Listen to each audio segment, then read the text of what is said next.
All right, welcome everyone. We'll go ahead and get started so we can be sure to end on time as well.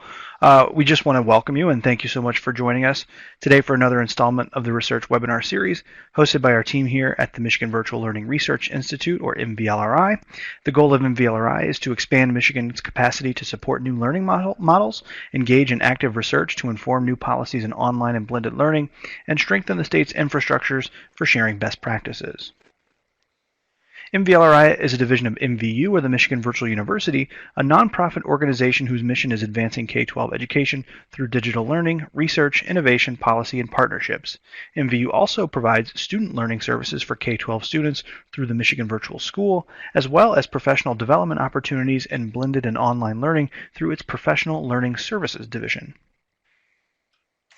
Just a quick disclaimer before we get started that this webinar will be recorded and shared publicly. Consequently, anything shared during this webinar, including chat comments, could be shared publicly. This webinar may represent a presenter's or an attendee's personal views, opinions, conclusions, and other information which do not necessarily reflect those of MVU and or the Michigan Virtual Learning Research Institute and are not given nor endorsed by MVU/MVLRI unless otherwise specified. Today, we are happy to host Mark Stevens and Mary Rice. Mark Stevens is a teacher with 23 years of experience and is currently helping students investigate U.S. history at a large middle school and a large public school district in the Mid-Atlantic. He is also a PhD candidate in learning technology design research at George Mason University. His research interests focus on blended learning and secondary education environments, particularly that used with ELL students. Mary is a research faculty member at the Center for Research on Learning at the University of Kansas. She is also an incoming assistant professor of literacy at the University of New Mexico. Her work focuses on how educators engage with technological literacies to make curriculum that supports diverse students. Mary is a fellow at the Michigan Virtual Learning Research Institute, where she participates in research on standards development, pedagogical thinking for online courses, and curriculum accessibility. She is a collaborator in the International Scholarly Association on Teachers and Teaching, where she works on problems of teacher education in settings of low technological infrastructure. With that, I want to turn it over to our presenters, and thank you very much. So we do thank you guys for attending today. So give us a short little sharing session, and we are going to try to make it not be too long, to the point and such like that. Mary, do you have any welcoming statements? Well, I'm just really glad to see everybody here today. And it's really good to be working with Mark. So this is based on work that we did together in his classroom. We're very, very pleased to present. So we became interested in this topic because it grew out of our mutual interest in how a blended learning classroom in the middle level setting might work. We know there's more and more research coming out all the time on this, but the discussions we had along this topic led us to recognize the relevance of viewing what was happening through the community of inquiry framework, which originated in a totally online environment, but it seems to be coming to be applied more in the blended approach as well. And I think the more that we reflected on how it appears in the blended classrooms, the more appropriate it seemed to be using that as our main lens for analysis. So basically, how did we come to this? For me, various aspects of this, and one of them being, as you can see there, Joe Maxwell's statements about the conceptual framework moves past the literature and you don't ignore your own experience. So the next 5 slides or so is going to be a little bit more detail of how my several years ago experiences and speculative thinking and the pilot-like work going back 8 to 9 years kind of impacted this research that Mary and I did.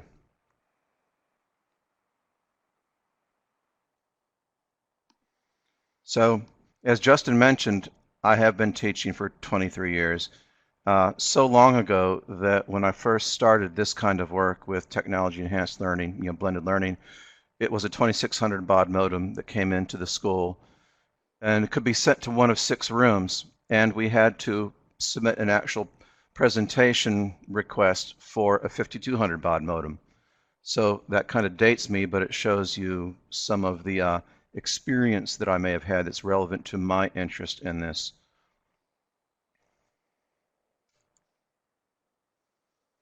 The speculative thinking. Born out over the years, the technology advanced, made blended learning possible. And you can see some of the things here that I began thinking about. Why were the only students in my classes that were failing the state standardized test in history, the emergent bilingual, the ELL ones? And so as more and more technology became available, it began to appear that perhaps some of the things that could be combined and done would make this more possible as far as serving these students. I mean, these students in this school where this research was done, where it's a total population of almost 1,700 students, 33% of whom are English language learners, 48% are Latino, Latina, and 66% receive the free and reduced lunch support. Those things together point out some of the things that do challenge students in understanding what they're reading. And I'm not saying that all these students, as you see some of the graffiti in these images, are gang active, but they are impacted, at least in this area, by some of those issues.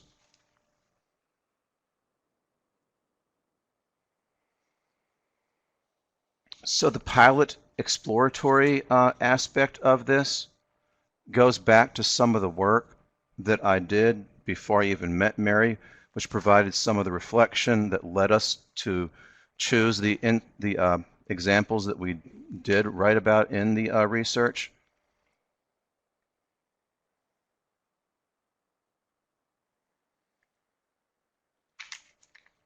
Going back, like you see there, back to 2008, 2009, again, kind of repeating some of what I just mentioned, I thought to make a multimodal content support tool before I even knew what multimodal was as far as a learning research sense.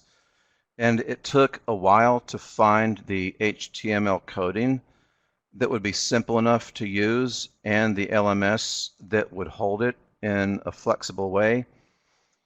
But eventually that became possible, and I was able to gather in a very, very basic, non-formal way some research that did reflect on the influence of this. And as you can see there were some positive effects. We call these things reading support wikis because that was the main thing I was trying to do for these students, was support their reading ability. And the most interesting thing that struck me with all these results was in the first year that we used these, in almost all of the 16 history units we teach in 7th grade history at that time, there were 3 students who were duly identified as both English language learners and special education. And those students passed the state standardized test that year. Even though the two that I do recall most directly were level 3, WIDA level 3 English language learners. So for them to be able to work with the support that we gave them in that more basic sense than what the research that we reflected on, was encouraging and gave food for thought. Now the current format of this intervention, multimodal, recordings of the text that they're reading, Spanish translations, and again, the reason that I focus more on Spanish translations linked into the text is because 75% of all ELLs, and even more of that in our school, are Latino, Latina, and completion of activity documents that helps them track through the modules, and use of a personal reflection journal. Those are some of the aspects that provided data for Mary and I to reflect on as we went through, the processing of these stories.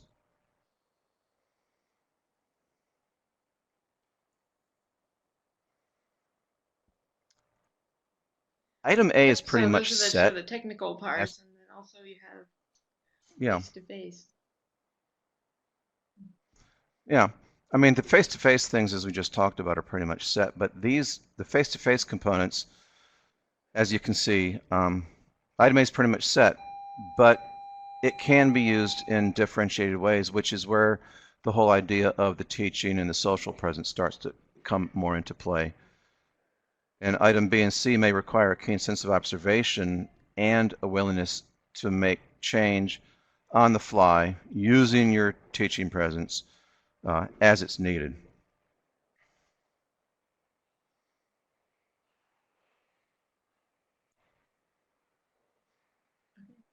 So for me, I was come to this project from a variety of places. So that right there in the corner is an image of me where sitting in a box from computer equipment that I just got in my school. So that's about 2009 when I was still teaching.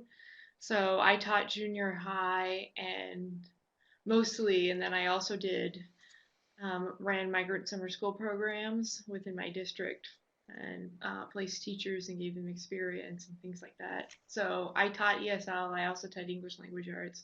I did general ed and on both honors, and I had written grants for a long, long time to try and get computers and other kinds of technology into my room.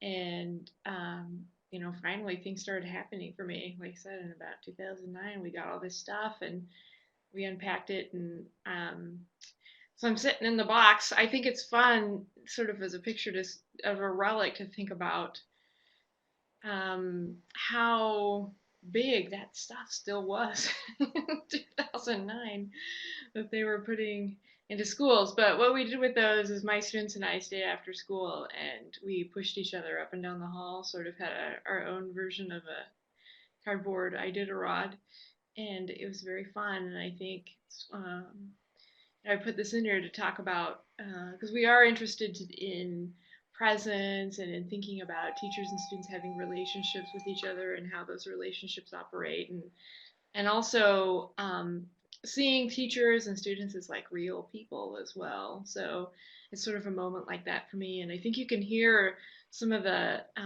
bells in the background that are from Mark's class, right? So those are from your school because class is changing over and things are going on even as you're in here in this moment with us. In So, the interest, um, oh yes. I was just going to branch off of what you said, which is the interesting thing is the teaching presence you build up in the classroom can help you out there in the hallway at class change time. So there's like a connection, a many layered connection to these whole ideas of presence you choose to develop. Yeah, well, and I think we talk about this a little bit later, but teachers and students have always had to develop relationships, and they've always had to figure out how to learn to live with each other in in-person spaces. And there's been Carol Rogers has written a lot about presence, and I think originally there's a lot of connections with the work of John Dewey in 1938 and all of these things. And so then the question is, how do you sort of preserve the pieces of that are important in the traditional environment, and then also move those into places where you also interact with the students in cyberspace. And so that's what I was coming to this project with, was sort of an understanding of, like, I had been a teacher, I had been a teacher researcher, I had an interest in teacher identity work and conceptualizing literacies and technologies, and I also have responsibilities as a scholar to prepare other teachers to do this kind of work, and it was within those places that Mark and I came together.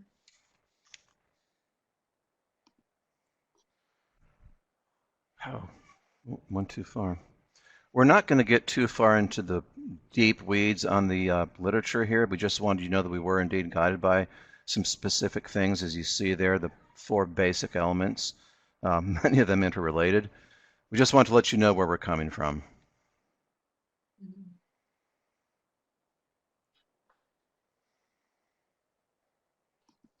The basic mindset, the two ideas of self-directed and student-centered really are more engaging for students, we found, as we reflected, and they do indeed help describe the approach that we tried to share in this article. Problem is, it seems that teachers do not like what almost seems to be a paradigm shift in their practice as they're moving from the more teacher-centric, non-blended approach to the more student-centered blended approach.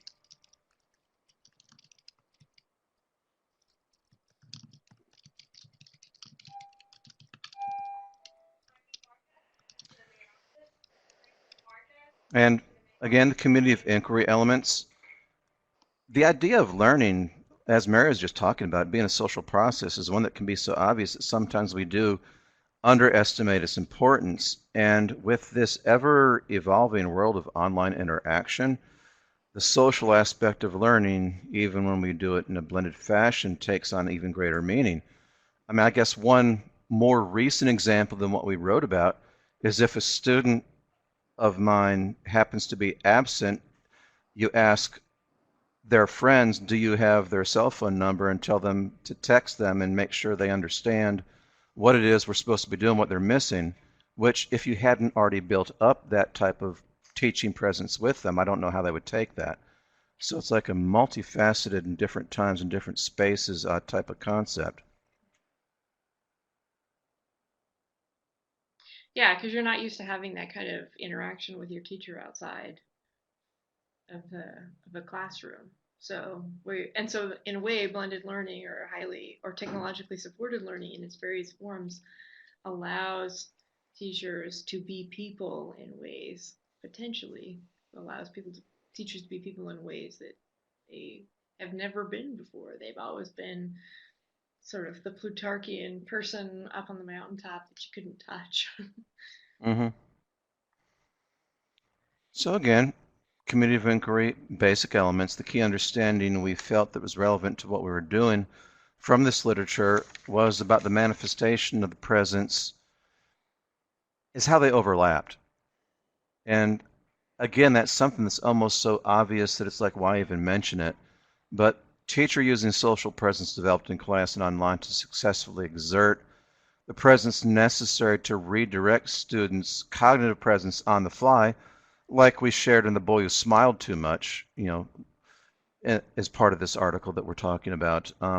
If you haven't already built up that teaching presence through the judicious use of social presence, I'm not sure how the students would receive that. Yes, and that's maybe one of the things that's different about teaching in a K-12 setting versus teaching in higher ed is that these students who are 11 years old, 11 and 12, maybe some of them 13 at the middle level, so already have other complications in their development that adults don't have. So Randy just pointed out, talking about piling children with shifting hormones in a classroom, for many, many hours or in a school all day long, that's a consideration that has to be taken care of and thought about by teachers, as an And like you aspect said, of their like helping developmental them stage is what learn they're to thinking. integrate those things.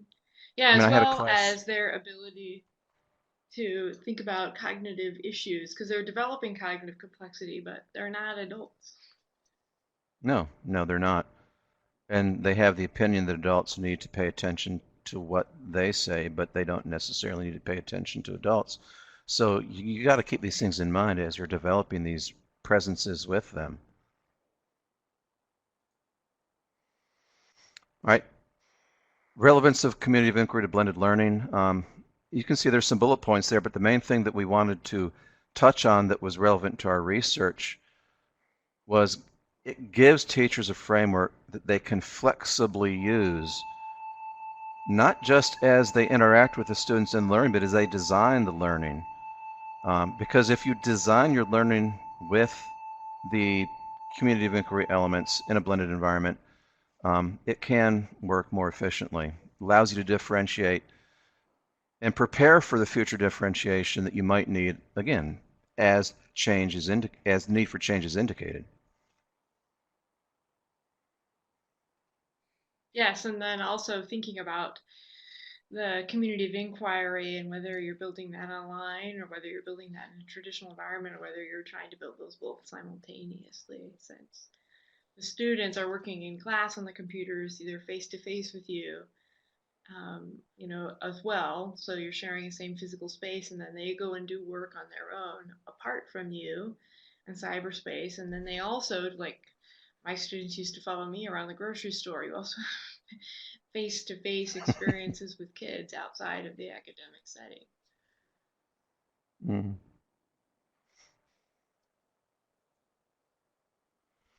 And the basic thing about blended learning research, we didn't focus on that too much, was the two elements you see there. The ability to allow the personalization and the collaboration. Now that might seem understood, but again, a teacher using their teaching presence can design the opportunities and be open to watching students decide on their own, kind of like in the story of um, the emoji story of Erica, Estefani, and Roxy that's part of this article, where they kind of designed some of the interaction and they exhibited the desire to do it on their own.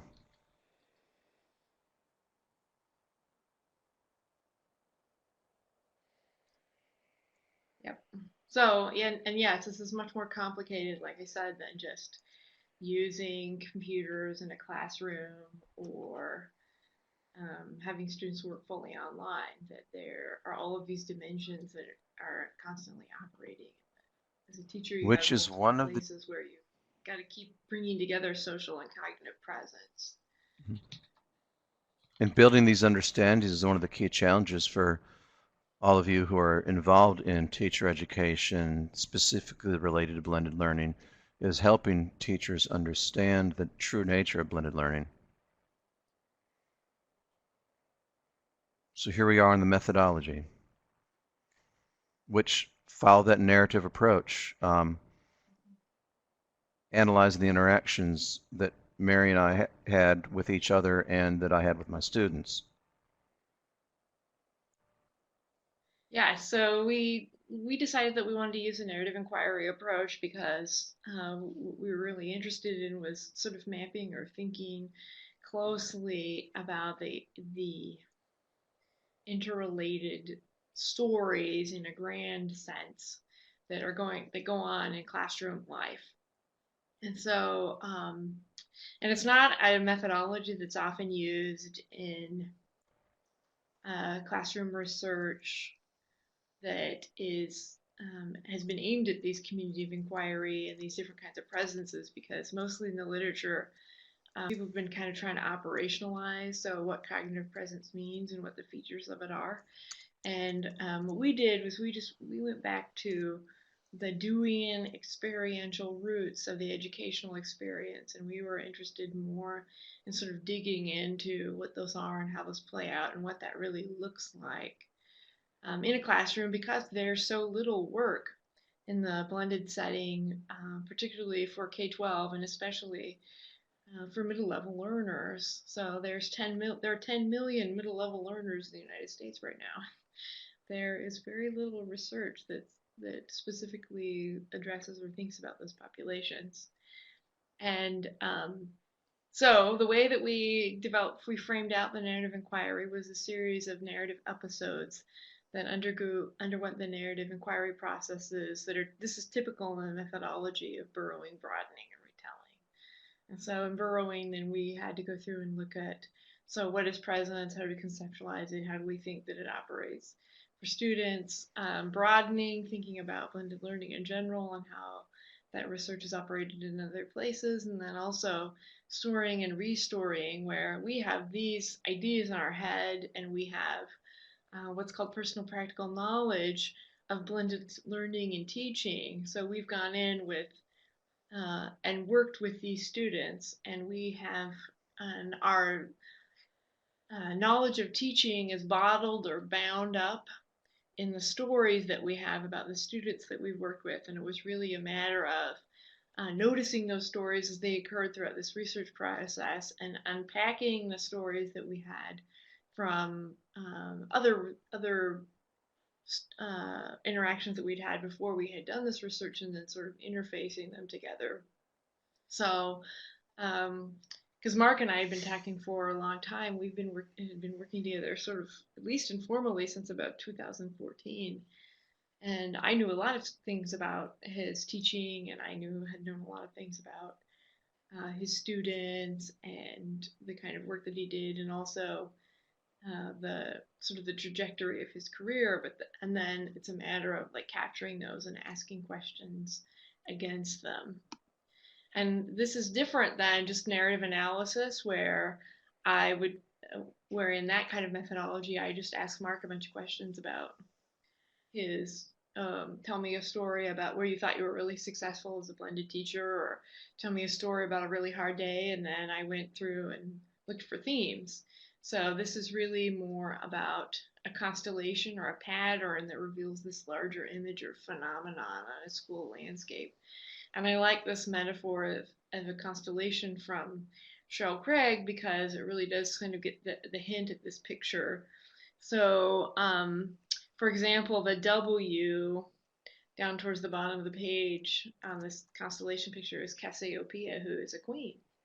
And so you have more than one star, right, being connected up and given some kind of cultural meaning by people. And if it resonates, so if it makes sense to people year after year after year after year after year, then that is a way to codify cultural knowledge or to think about how to engage with those and with the sky, right? With what's really kind of a messy soup of a bunch of bowls of gas and light. And another one is the Big Dipper. So you can see over there on the left side, the Big Dipper is the Big Dipper to a lot of us, but another cultural group may connect those stars in a totally different way.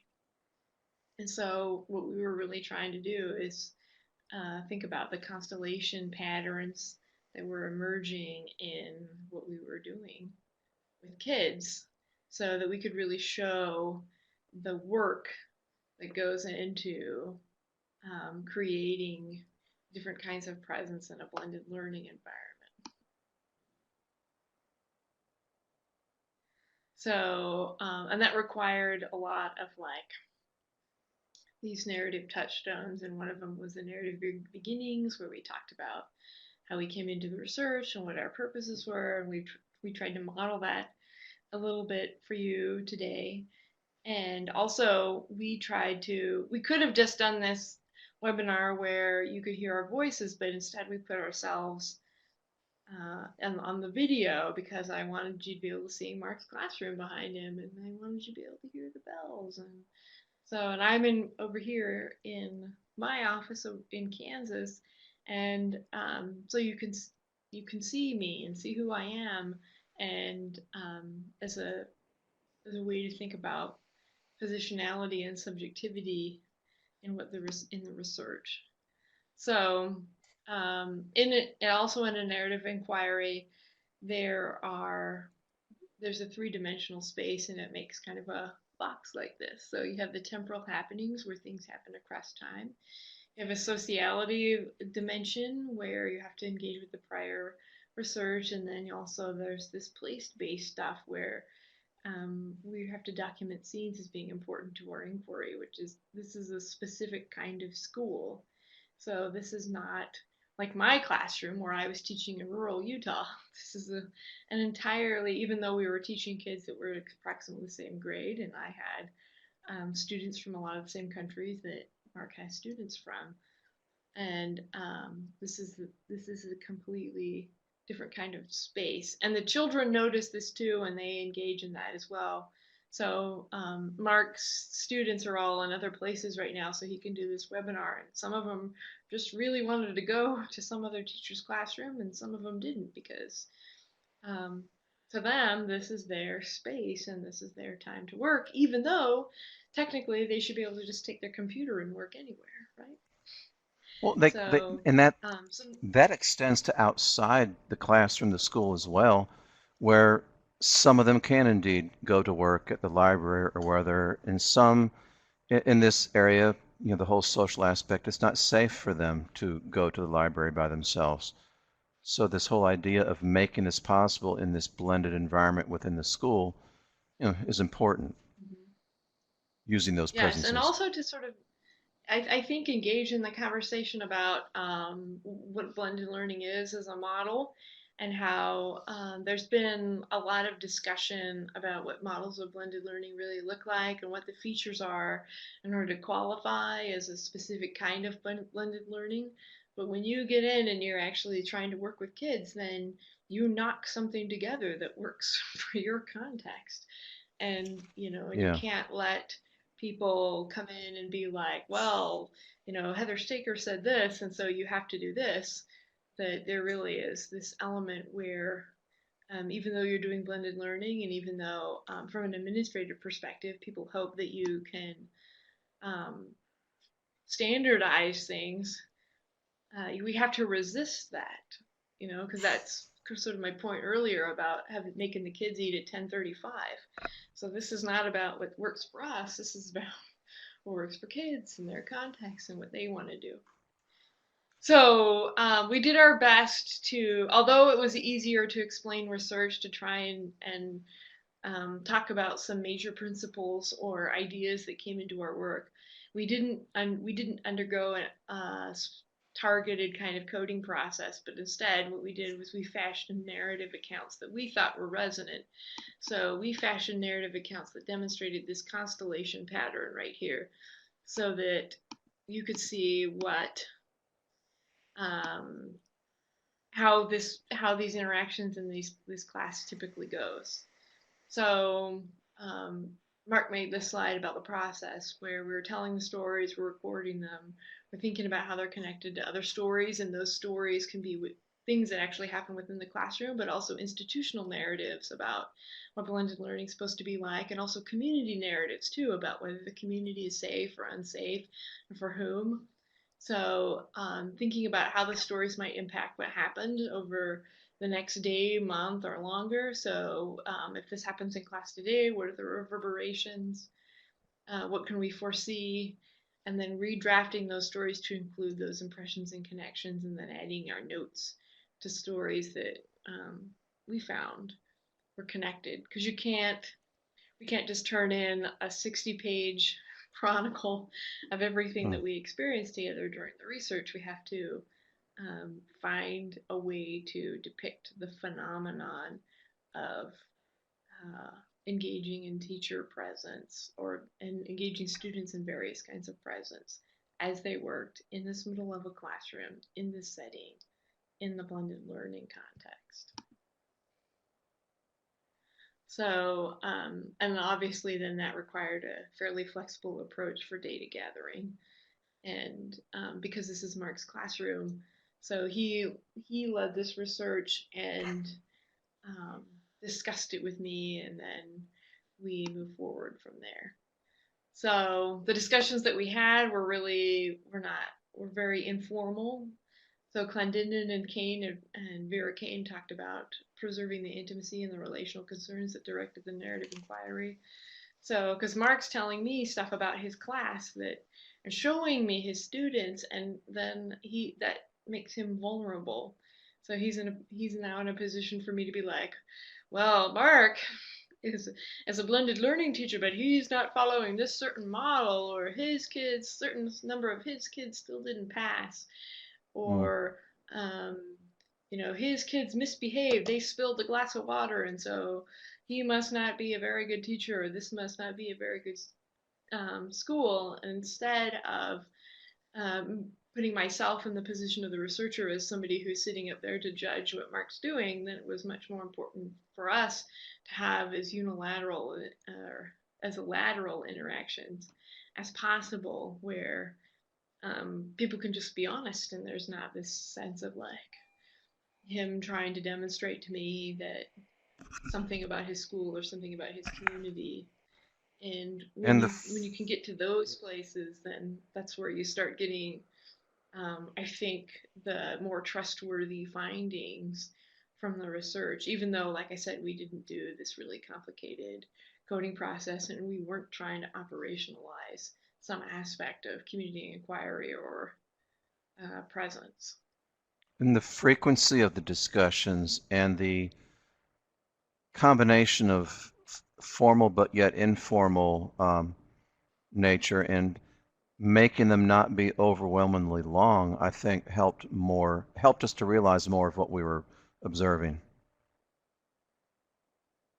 Mhm. Yeah. And so, as we crafted the research texts and the article began to emerge, we have an introduction, we have 2 episodes, and we have a coda, which we presented as findings. And then we did this to sort of help understand the story and let us look back at those issues of presence. So let's see. We have these two stories that we looked at. The Power of Emoji is one, and then The Boy Who Smiled Too Much. And they are on at face value. If we told them separately, they would stand alone, but they're actually linked, and the way that we linked them gave us insights about what presence really was and how it would operate. And they're So, linked with elements of similarity also, and similarity as in the combination of on and online support and the waxing and the waning results of what I was doing with them. But they're also linked by the differences. Collaboration, yes, but one of them was one-on-one collaboration, and one of them involved collaboration, a team of 3. One of them involved a student agreeing to be a mentor to another. So those elements, did serve to make them that constellation instead of just as separate stories. The thing I like about that story, go back one slide. mhm. If you look at those images, you see, no, the one with Oh, okay. that one. The teacher and the student. Yeah. I just wanted to mention that briefly because if you look at it, you can see presence. You can see the teaching presence. You can see teaching presence that's online, and you can see teaching presence that's face-to-face, or or truly blended, as in you're using the online presence of the teacher to direct the student, the face-to-face presence to direct the student online. Yeah, and really sometimes you're doing one and sometimes you're doing the other, and you've got to figure out how to move back and forth along those dimensions. Mm-hmm.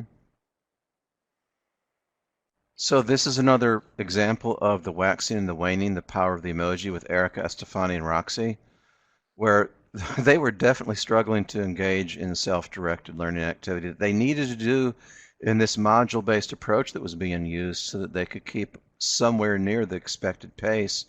And as you see here, the bullet notes, we gave them various supports such as note guides, basic note guides with more content loaded on, directions, and then it came down to allowing them to work together. And all of these things worked a bit, but then again, the effectiveness would wane. And then started to using the emojis that would be placed on the documents, and they seemed to enjoy that. But even that, like all things used in an instructional environment, eventually the effect begins to wane. Yeah. So, and I actually like the way Mark wrote "no funcionó," which is the Spanish word for it doesn't work or it doesn't function. And that's different because he also could have put no sirvió, so it doesn't serve or it doesn't accomplish the purpose. And he could have put no trabajo, which is like it doesn't work, like it doesn't get stuff done. And so there's lots of strategy in the choices that he uses in order to express what he thinks is going on in the environment, and it's those kinds of things that would come up in conversation about, oh, well, that's an interesting sort of interpretation of that phenomenon, something Mm-hmm. like that, much more than if we had just gone through and coded and said, well, it seemed to work well when you used emojis with the kids, so let's Mm-hmm. recommend everybody do that. And instead, we wanted to show how there's more complexity to a solution or a best practice than it really looks like.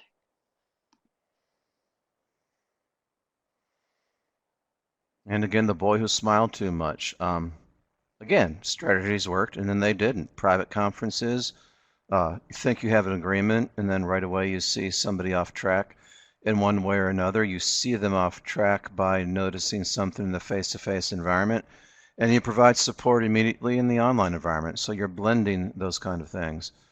Um, and then again, you're using the teaching presence to use the students' senses of social presence, and then you allow one student to mentor the other student. So a teacher not engaged, using their active presence, could miss some of this. Yes, well, because you would assume that, oh, the student is sitting there looking at their computer, so they must be okay. Or the student doesn't have a browsing history that reflects what you wanted them or you thought you wanted them to do with the modules, and so then they must be, so then they must not be doing something right. And so then you have to decide whether or not the whether or not there's something legitimate going on in the classroom, and then make decisions about how to come forward from that. And you don't, as a teacher, you have to make huge amounts of decisions, and you have very little information to go on. And what happens is in blended learning, or when we're engaging with these computers and these devices, is it gives us all kinds of opportunity for more data. But the question that we pondered as we moved through the study is, um, like how teachers, on whether teachers could legitimately use data from all the sources, and the recognition that even though there's lots of this data out there, and even though we know all their browsing history and we can tell how many times they clicked on whatever kind of website, that you still have to use teacher judgment, no matter how much data you have. In Mm-hmm. fact, in a lot of ways, you have to use greater judgment than before. And some of those things that Mary's just talking about came out in some of these parts of the coda that weren't included in the two main stories, such as the example you see here. And you stop and you think, if I didn't already have some type of teaching presence data of having observed this girl, and when I pulled and looked at her browsing history and saw how much she had been going to this one spot on Google Maps, um, I might have reacted differently. But then when you stop and you use your teaching presence to engage in a social interaction with the student based on what you'd already previously built up with them, and let her explain, oh, she's just going to look at the town in Bolivia where she's from. But she controlled herself using the self-regulation to not do it until after the content time was done. So again, using that social So, presence and knowing how and when to interact. well, and actually, that was an opportunity then for her to be self-expressive too. Like, Yeah, oh, this exactly. is where I'm from. This is the way to use technology to feel connected to a particular kind of space. And it would have been really tragic Hmm. to let those pressures that you feel as a teacher, um, like, force you to monitor kids in ways where they learn that they can't be who they are, right? Where they lose the intersubjectivity or the desire for it that actually you're trying to foster in a community of inquiry. And then this other part of the code, the story of, we'll call them Diego, and Samuel, who one year they actively worked to disrupt. So you're able to use your teaching presence to recognize that perhaps trying to work with them in a strictly content acquisition way is maybe not the best. So again, thoughtfully using those concepts of presence and the flexibility that blended learning does enable to help them when they might be thinking more about the people they're going to have to go meet with their group after school. So again, using enough of the teaching presence to recognize these things. Sometimes there's Yes, something behind the I'll disruption. mm-hmm. Well, teaching kids about how to engage with a chronotope, right? Where obviously we don't get to do whatever we want whenever we want it, but that you do have the opportunity to use technology in order to give yourself some flexibility. You just have to, people just have to think about how they want to be strategic and plan rather than just sort of expecting that because there's not a deadline or because we can do this online that everything will just come together without any planning whatsoever. So, because that's not true. So we Yeah. have about 2 minutes, and so I was thinking we would just Yeah. go. We talk about The some implications are implications, a and lot then more we would relevant to talk the with people. the. Mhm. Yeah. The practice implications, we've kind of been talking about those, so we don't want to dwell on these too much. But again, it's thoughtfully thinking about using them. Mhm. Yes, and then also thinking about, remember, if teachers are really going to assert that presence and if they're going to be people who foster intersubjectivity in classroom settings, then they've got to find ways to where this brings them joy and they're not just like computer monitors or they're not just Hmm. people who are out to make sure that kids are using websites the way that we want them to and all these things that this is actually intellectually engaging and stimulating for them. So, and also thinking about um, more research in terms of making connections between the learner support, the presence, and the building of communities in K-12 settings, and then confronting those issues about student disengagement or even disenchantment for using the web-based curriculum for a lot of their instruction. So one of my favorite stories to tell is I went and I was working early on in Mark's classroom and I went and asked this child, I said, "What's your favorite thing about this class?" And he says, "Oh, we get to use the computer every day." And I said, "Okay, so what's something that's kind of challenging about this class?" And his face changed and he says, "We have to use the computer every day." I think that really captures how how students conceptualize blended learning and or learning with technological devices, and that they really love them on one end, but um, they also like they're not in and of themselves just learning with a laptop or doing trying to engage in a blended learning program and make sure that if you have a flipped classroom then you're doing everything that the manual says that a flipped classroom should do, but that you recognize that these are real kids and they get tired and they get sick and they need drinks and they um, want to smile at their friends and all of these other things. In terms of policy implications, so the makers of the local and state policies should consider whether they want technology to merely be used for content presentation, or if you're really trying to help people learn how to have communities of inquiry online. And I think this is especially as important as these children that Mark is teaching are going to go into higher ed context and take a lot of their classes that way. And so, do they know how to do this? And is that really what we want? And then also, do those policymakers desire teachers who manage students, or do they want students who manage their learning? And so then, what the role of the teacher is as they become less responsible for making sure that the kids have a bunch of content knowledge because they can find that on the internet. But like, then what is teacher work now? And then do they want or do they want learning environments where student support is oriented toward engagement, or student support oriented towards subject matter competence only? And that's a question not just for blended learning, but I think for online learning in general. Is this really about becoming a whole person, or is this about making sure that you can demonstrate some subject matter competence that satisfies some policy somewhere?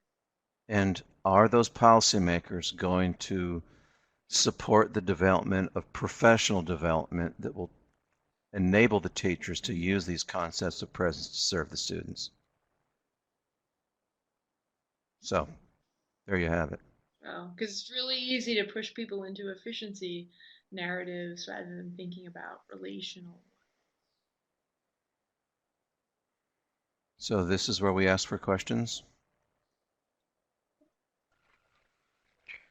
Yeah, if anybody has a question and would like to use the microphone, you can let me know in the chat window. I'd be happy to enable the microphone, or you can use the chat window as we've been doing throughout the presentation as well.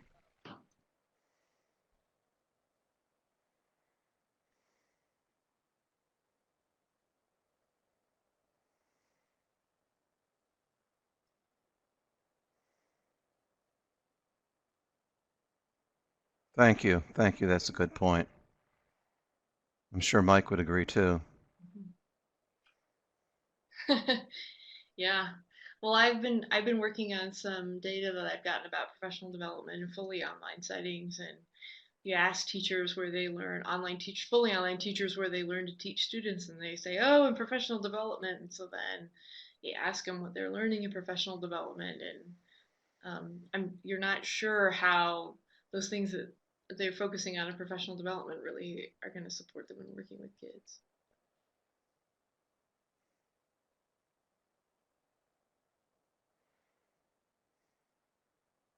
Speaking of online teaching, this has reminded me of teaching an online class of students and using both the microphone and the chat window to interact. It's kind of fun.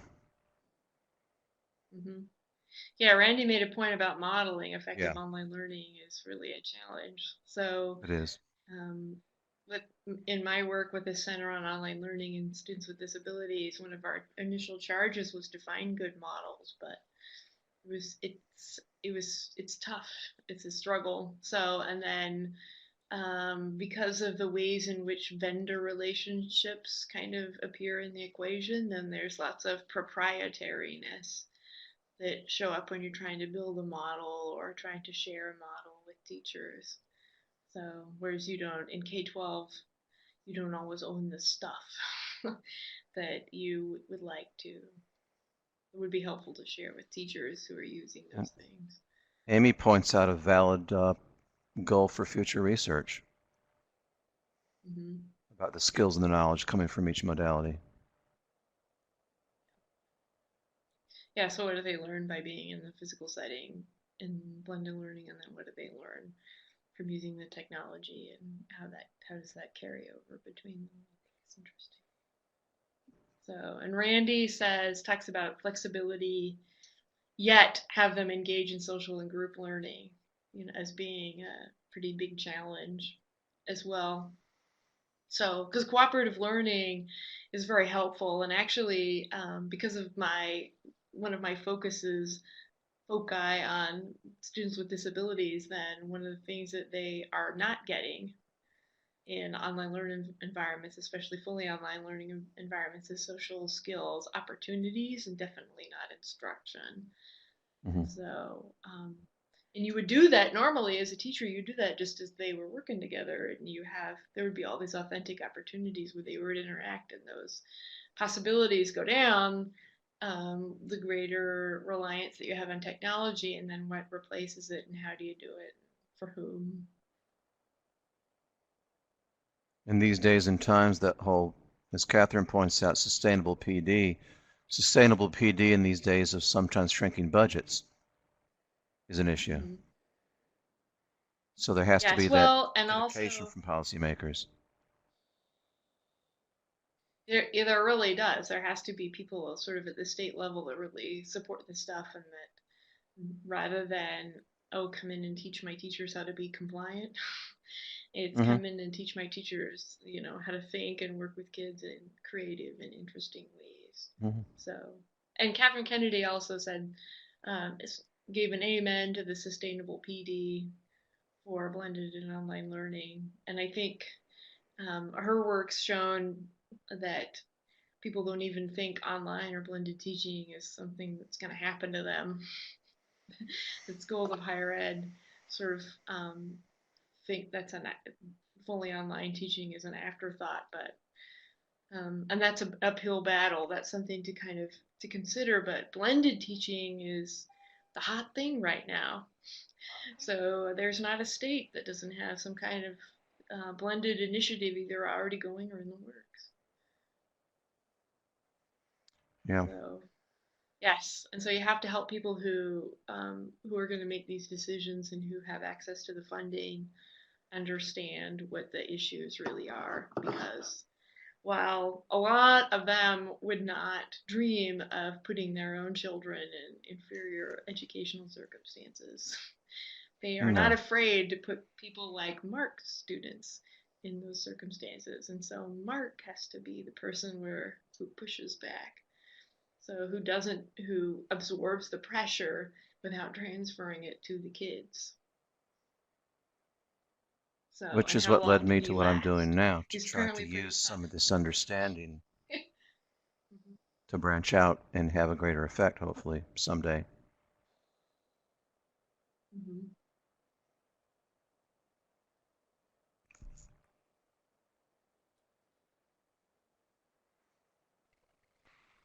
Okay, well, we are just about at time, so I encourage the conversation to keep going in the chat window there. I do really want to thank our presenters, Mark and Mary, for joining us today and for engaging us in a really great presentation, interesting work, interesting conversation and discussion being pursued around this stuff as well. So thank you guys again for hosting us today. We really appreciate it, and thanks for the round of applause there from Randy. Just a Thank you. couple housekeeping items. Just a couple housekeeping items before we wrap up today. A couple MVLRI initiatives that we want to make mention of. We have a podcast that you can find in the iTunes podcast store, the Apple podcast store. You can also check out our guest blogger program if you're interested in writing for us. So if you would like to check out either of these platforms, if you're interested in being a guest or a writer for either of these platforms, check out our URLs that are linked here in the presentation to learn more about either of those initiatives.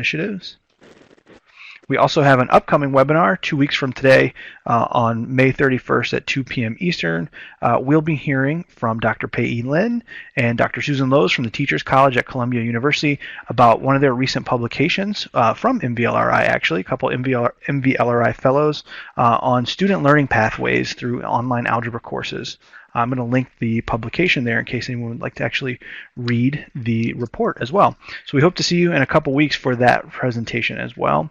In the meantime, you can keep up with us by emailing us at mvlri@mivu.org. You can sign up for our mailing list by clicking that link there. You can follow us on Facebook, Twitter, and LinkedIn on all of the links that are provided there, or the handles that are provided there. And you can expect the recording of this webinar to be hosted on our YouTube channel within the next day or so. You can find our YouTube channel at youtube.com/mvlri1.